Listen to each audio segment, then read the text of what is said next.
Assalamualaikum warahmatullahi wabarakatuh.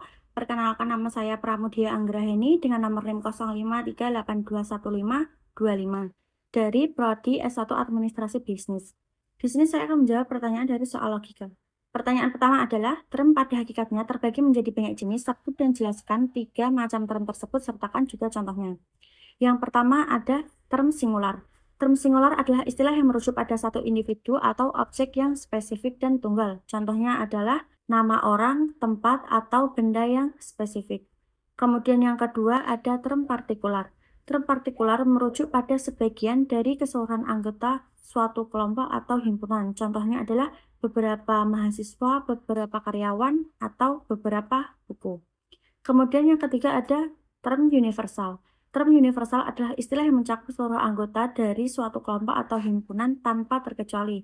Contohnya adalah setiap mahasiswa, seluruh karyawan, dan semua manusia. Kemudian dari pertanyaan kedua adalah, jelaskan dan berikan contoh bentuk sesat pikir logical fallacy. Bagaimana agar terhindar dari logical fallacy?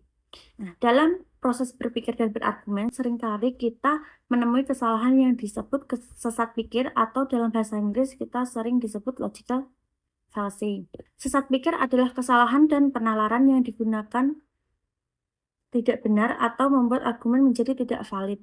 Meskipun premis yang digunakan mungkin saja sudah benar. Kesalahan ini bisa terjadi karena berbagai alasan seperti asumsi yang salah, generalisasi berlebihan, atau penggunaan informasi yang tidak relevan.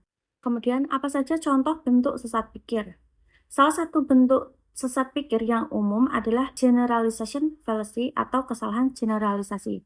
Misalnya, seseorang melihat orang berpenampilan tertutup dan Islami terlibat dalam aksi terorisme. Kemudian mereka menyimpulkan bahwa semua orang yang berpenampilan Islami dan tertutup merupakan bagian dari teroris. Kemudian, gimana sih cara menghindari sesat pikir ini?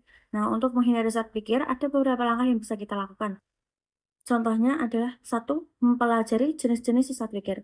Dengan mempelajari jenis-jenis logical fallacy ini, kita bisa lebih waspada dan kritis terhadap argumen yang kita buat maupun yang kita terima dari orang lain. Kemudian yang kedua adalah menyusun argumen dengan teliti. Sebelum menyampaikan argumen, buat poin-poin yang logis dan didukung oleh fakta yang valid. Pastikan setiap premis yang digunakan sudah benar. Kemudian yang ketiga adalah melakukan verifikasi dan diskusi.